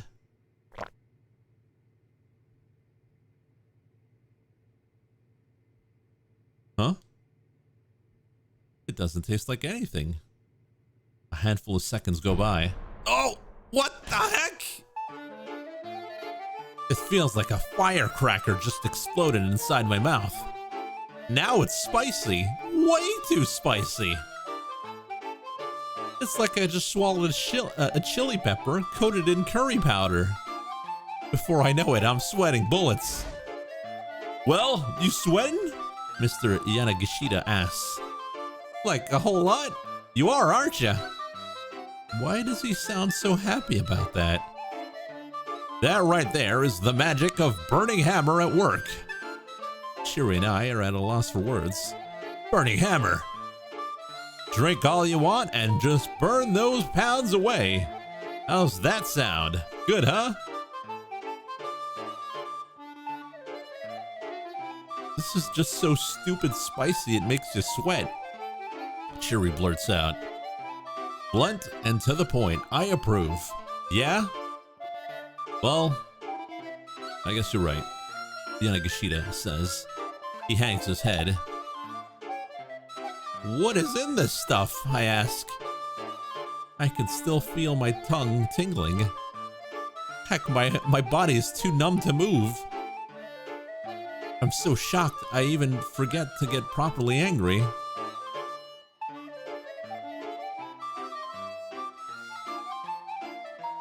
So, it's this health food product that got imported from America a few years back. But the import agency went out of business not long after and they couldn't move the merch. So I bought up the whole lot, everything they had in their storehouse. Spent all the money I had on it. Shiri arcs an eyebrow. How much did it cost you? 1 million yen for 300 bottles. I can scarcely believe my eyes. 300 bottles for at a million yen for the lot. That's roughly 3,333 yen a piece. Each one of these teensy little bottles costs over 30,000 yen? How much is that? 30 bucks?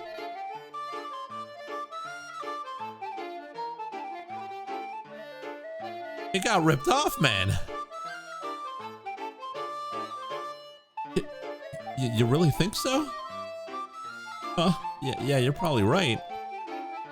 He hangs his head, even more despondently. This is the sort of thing they'd sell in a 1,000 yen shop or something. Ouch, Shiri, moving in for the kill.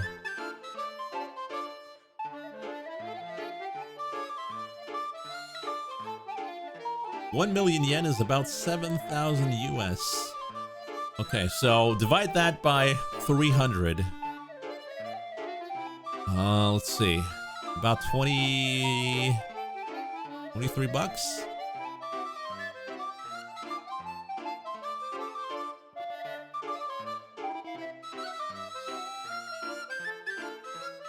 Oh, 20 bucks a bottle. That's pretty bad.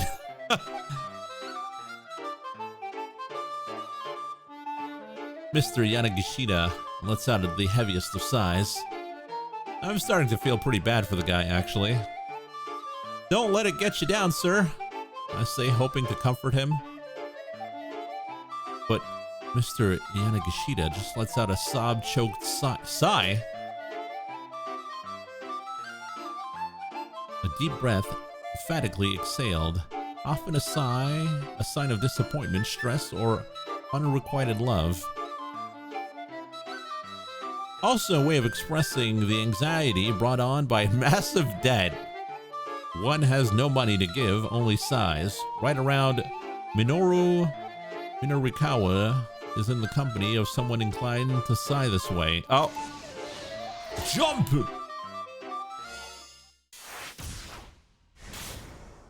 We've broke through.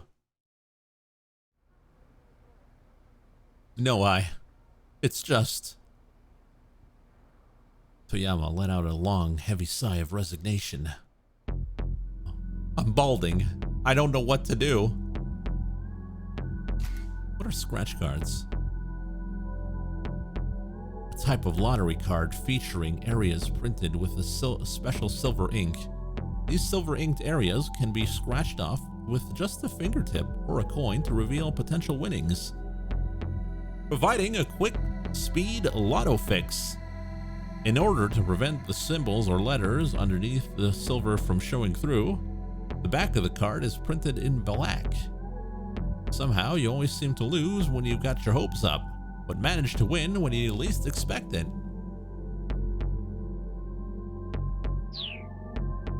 It's the scratch cards that were in 4-star General Gossip. That's where the problem is.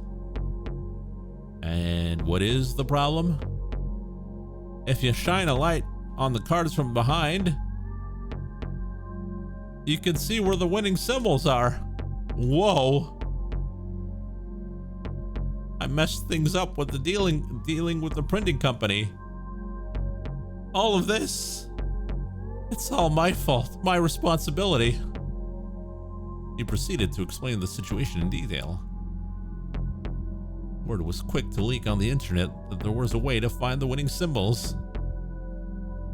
And suddenly, thousands of card holders turned up en masse to collect. Heaven Publishing was hit with a massive financial liability, and the employees rushed to flee a sinking ship. Before Toyama realized it, he was the only one left at the company, and he was up against the deadline for the next month's 4-star General Gossip. If I have to drop next month's issue, I'll be stuck in debt even deeper. And if that happens, I'm finished. Toyama gave a dismal groan. So don't drop the issue, Minorikawa snapped. He pounded his fist right into the side of the cardboard box. But Toyama just shook his head weakly. I've been up for 3 days straight, trying to fill the pages. It's not enough. I can't do the impossible. He dropped his gaze to the floor, countless scratch cards laid scattered about. They'd probably been amidst the pile that had fallen off the desk earlier. Each card showed a neat row of 5 win symbols.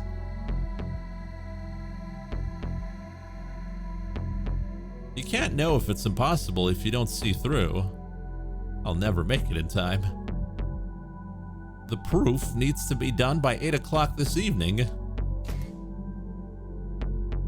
The final stage before printing, when the copy or manuscript is checked for errors, Not sending the corrected proofs to the printer before the deadline can result in the book or magazine in question not making it onto the shelves in time for release day. Well then, Minarikawa thought to himself. He let out a sigh and held out his hand to Hana. Hana, would you mind giving me that hose? Hana gave her father a quick look, then handed the rubber hose to Minarikawa. This won't be necessary. He tossed the rubber hose into the trash, then jabbed his finger at Toyama. Show me the layout and the draft proposal for next month's issue. Toyama blinked a few times in disbelief. Huh? You can't possibly be serious. I'm trying to help. Now show me the layout and the proposal before I change my mind. After a brief, incredulous pause, Toyama hurried off to grab the paperwork.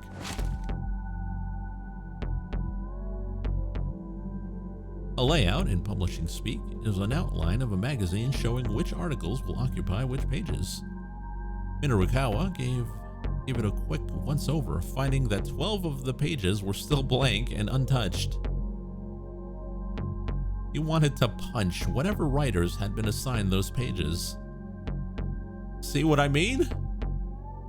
It's hopeless. He sounded perversely proud of his failure. Oh, the poor kid. Look at her. Getting enough material to fill 12 pages by 8 o'clock. Yeah, it was definitely a tall order, all right. Says who? Minarikawa replied. Remember who you're talking to here. Seriously think you can do it? You're joking, right? Minarikawa shot back. I seriously know I can do it.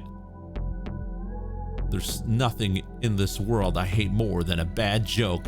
Why are you doing this for me? Toyama was getting misty-eyed. I'm not doing it for you, you spineless wimp. I'm doing this for poor little Hana. Yeah, I would do that too. Minarikawa, I'm so sorry. Toyama bowed his head so deeply Minarikawa thought he might just put his face through the floor. Don't apologize to me. Apologize to your daughter. Oh, forgive me. Please forgive me, Hana. Toyama clutched her tightly in his arms. The girl hugged him back on the verge of tears. Hey now, enough of the waterworks. I've got your backs. Don't worry about a thing. Minarikawa picked up the draft proposals from the pages that needed filling. The words Shibuya Scuttlebutt Special were plastered across the cover and the cover sheet in big bold type. Okay, so a 12-page special edition block on Shibuya, fair enough. And first on the docket, drink yourself thin with Burning Hammer. This reeked of a scam. The only way drinking more of something that would make you lose weight would be if it were mixed with a laxative, probably. Still, there wasn't enough time to tweak the layout plan now. According to the proposal write-up, a product demo was scheduled for 1 p.m. that day. The location printed on the map was blurry and hard to make out, but Minarikawa had a rough idea where it was. It looked like he didn't have much of a choice but to swing by in hopes of getting more material. Scanned further along the proposal. Society of Surveillance. Hidden cameras installed throughout Shibuya. The rise and fall of Shibuya's vigilante squad. Where are they now? Washed up screenwriter showcase. Sexy Squared. Wins shared top prize at local university beauty contest. Shibuya Now. Black market organ trafficking in Shibuya. Shadowy foreign crime syndicate exposed. Those 7 pieces were to fill the 12 empty pages. How? Like you could get like 40 pages out of that. That was the plan at any rate, but there wasn't enough material to make any headway. I've got to do a 400-word essay by tomorrow. I'll never make it.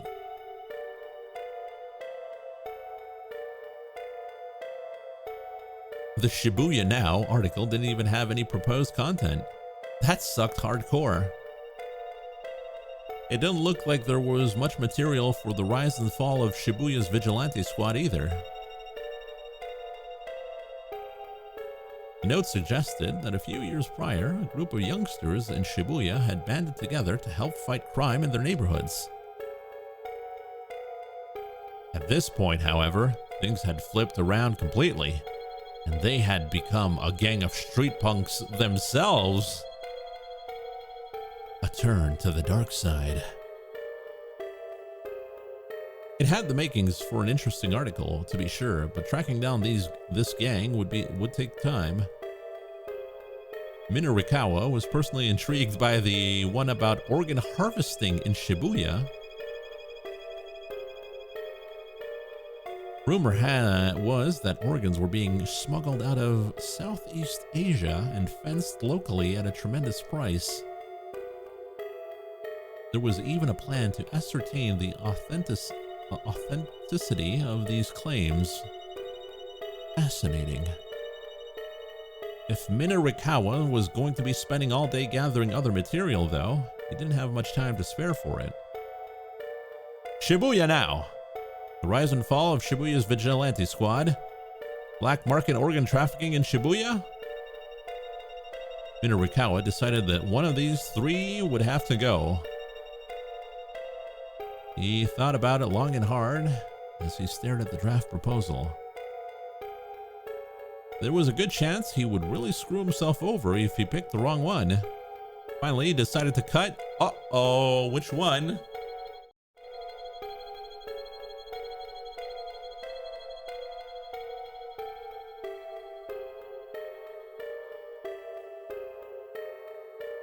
Which one do we cut out? Shibuya Now? The rise and fall of Shibuya's vigilante squad? Or black market organ trafficking in Shibuya? Well, Shibuya Now had nothing going for it. This, like, someone, like, we can run into Aki with this, I guess. And I don't know about this one, but this will probably tie into Kano. B. Okay. He decided to cut the rise and fall of Shibuya's vigilante squad. Just tracking down the gang would take a ton of time. And if they refused to be interviewed, he was hosed. His goal was just to make sure that 4-star general gossip made it to the press at all. Society of Surveillance. Where are they now? Sexy squared. Those three pieces had individuals slated for interviews, but no appointments had been made for any of them. Unscheduled interviews were a dicey prospect. Minarikawa decided to call them up on his cell as he made his way down the list. The only one he managed to get a hold of was Shinosuke Warai from Where Are They Now piece. A former broadcast writer, has appeared on various popular variety shows on commercial network Sun TV. He currently heads up a small theater troupe known as the Wandering Angels, operating out of Shibuya. Later today, the troupe is putting on a performance at Theater Ace in Sakura Gao-Kacho. He said he'd be willing to give a 15-minute interview after 2:30. Minarikawa sighed. He'd just have to get material from the others in a more impromptu fashion then. Putting his nose to the grindstone, he started throwing together a schedule for the day. Was it possible to get all that material and write it all up and still finish the whole thing by 8 o'clock? It was no use. No matter how he tweaked it, none of his simulations ended up with him having a proof ready on time. He needed one more thing, and that was another writer. Minarikawa zoomed through all his contact list, calling up all the freelancers he knew. The results were depressing. Answering machines, overseas on business, in the hospital, currently doing time. Before long, he had called everyone he could think of except for one, a novice freelancer, Chiaki Iso. Chiaki was a bit of an odd duck, a reporter who was scared of talking to people. Minarikawa had never known anyone who became so hopelessly flustered. What does that mean? In such a rattled state as to be unable to speak, Chiaki's tendency to become flustered is famous among her freelance writer colleagues. Once, she conducted an hour-long interview during which she only managed to ask her interview subject's name. Yet another chapter in The Legend of Hopelessly Flustered Chiaki. If she couldn't talk to people, well, she certainly couldn't do interviews. And if she couldn't get any real interview content, she wouldn't be able to write much in the way of copy. Would she come to his aid if asked? Quite probably. The issue was whether she would hinder more than help.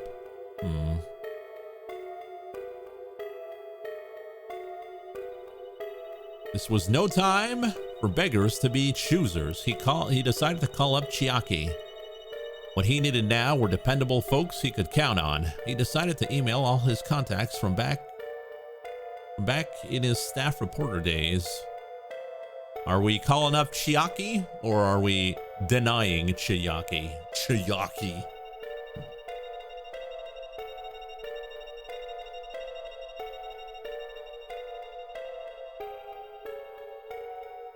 Chiaki it is. It was no time for beggars to be choosers. Minarikawa decided to call up Chiaki.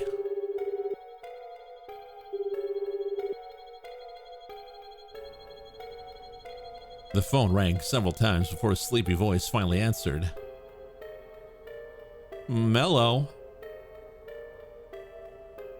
Chiaki, hi, it's Minarikawa. Are you free today? Huh? What? She seems thrown by the abrupt question.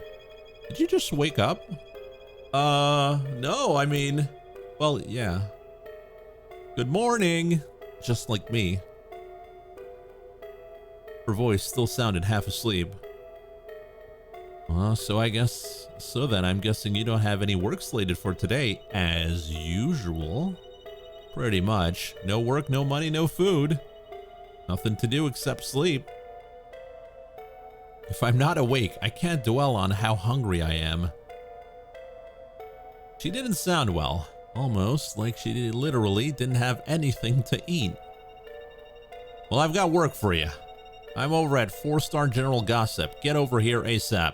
What, you really mean it? That seemed to finally wake her up. Yeah, but hurry. Minarikawa decided he'd assign Chiaki to the Shibuya Now piece. I want you to start by getting interviews off the street around Shibuya Station. Street interviews? Chiaki's voice came out as a nervous squeak. But Mr. Mino, street interviews aren't really my, Kid? You were just telling me how you couldn't afford to eat. Can you really afford to be picky right now? Well, I mean, I guess not. The piece is called Shibuya Now. Just interview at least 10 people and get me an article by 6 o'clock. Okay.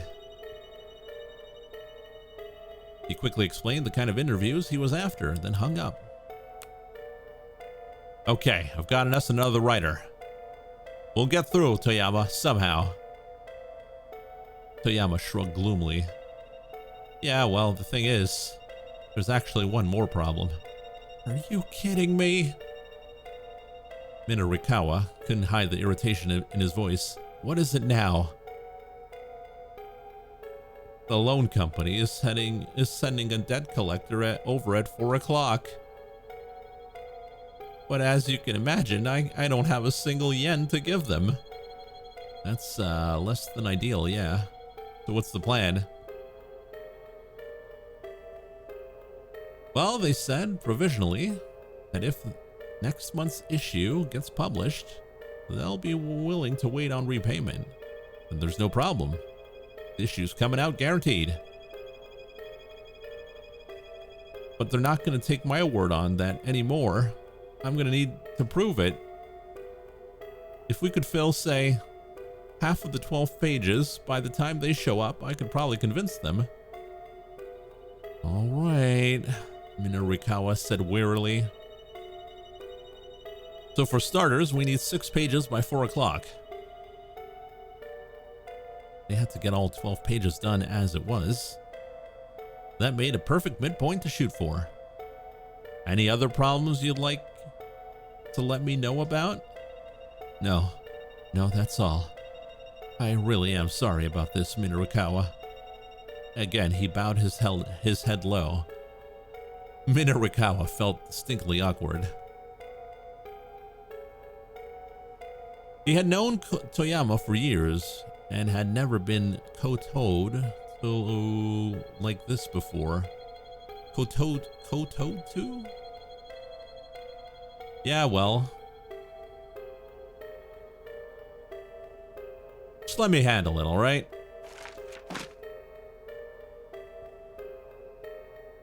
Minarikawa unfolded a map of Shibuya.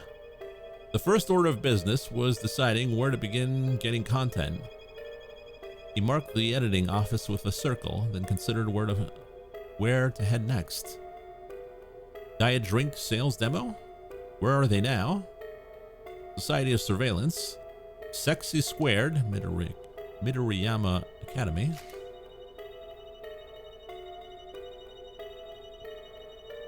The university associated with Midoriyama High School. Notable alumni include famous actress Masami Nagahama and National High School Basketball Championship winning pitcher, the Tissue Prince. I'm sure that's an actual thing. Its educational philosophy is summed up in its slogan, words, skill, and beauty.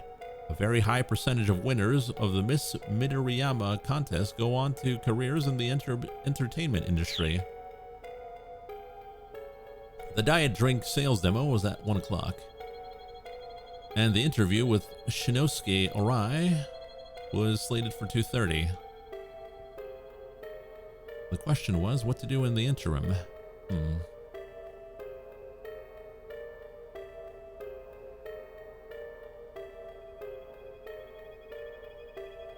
It was a little early, but maybe he should go to the center guy and get an interview at the diet drink sales demo.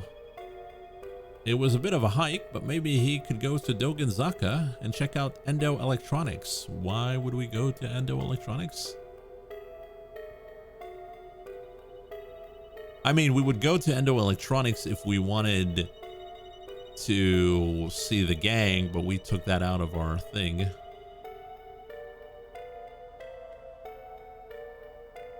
was a little early, but maybe you should just go to the center guy and start gathering material about the diet drink sales demo. Once the event started, things might be too busy for him to get any FaceTime. If he got there ahead of time, he'd be able to ask more questions. Okay, I'm heading out. And don't even think about doing anything else stupid while I'm gone. Got it? Minarikawa tossed the draft proposal onto his bag and hurried out of Heaven Publishing.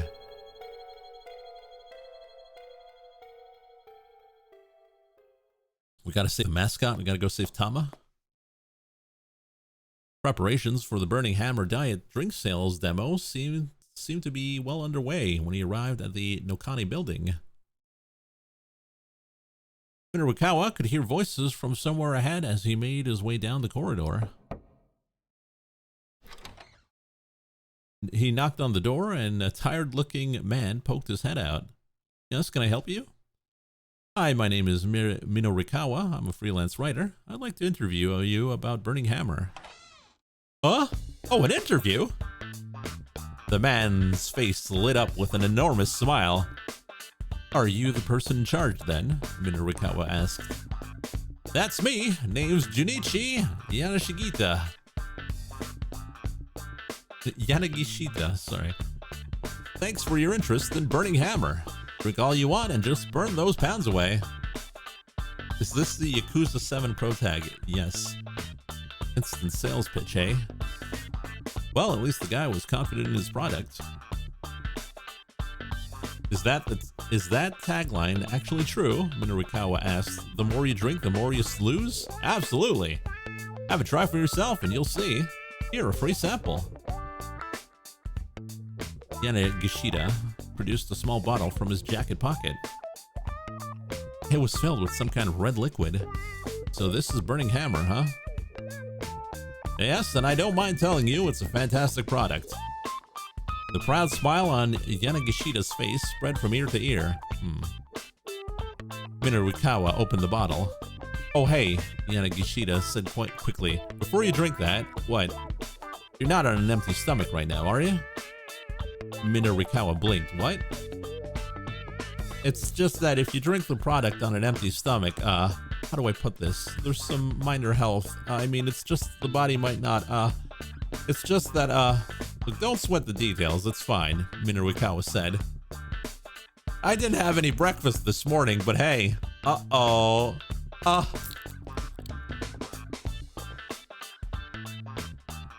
He tipped the tiny bottle back and drained it in a single go. It didn't taste bad, really. In fact, it didn't taste like much of anything. Not much flavor, huh? He said. Well, yeah, it starts out that way in the beginning. Are you feeling all right? All right, how? Just, you know, all right. Are you sure you're feeling fine? Look, what is it? Minorikawa asked. If you want to say something, just say it. Well, all right then. Turns out that if you drink it on an empty stomach, some nasty stuff can happen. Nasty stuff, meaning what exactly? Let's see. First, there's a tingling sensation on the tongue. Indeed, an uncomfortable tingling was starting to spread along Minorikawa's tongue. After that, your whole body starts to get hot like whoosh. Minorikawa felt a flush spread across his skin. He'll start sweating all over. Sweat was practically streaming from his pores. A sort of steam will start coming out of your ears and nose. Water vapor began to gush from his ears and nostrils as if from a kettle that had reached a boil. And finally,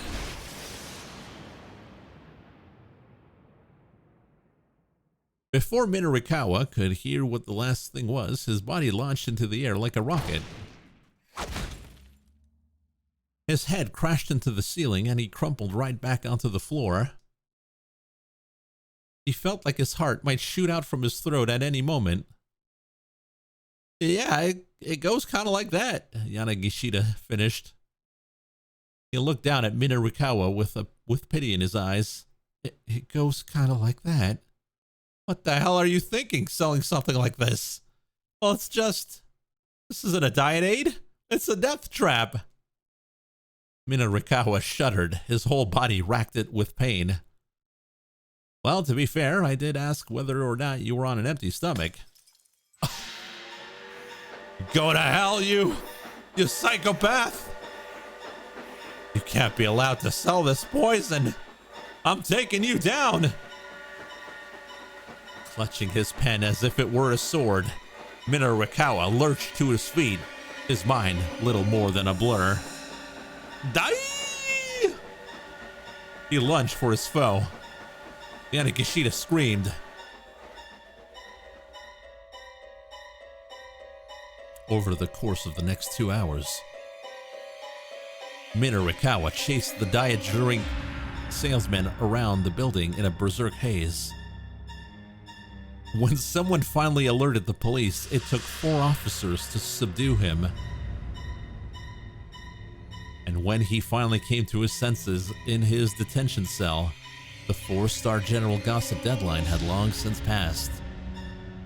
He turned and faced the wall, muttering to himself, "If only I had eaten breakfast."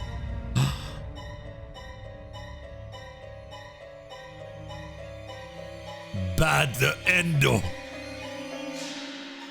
Feeling the burn.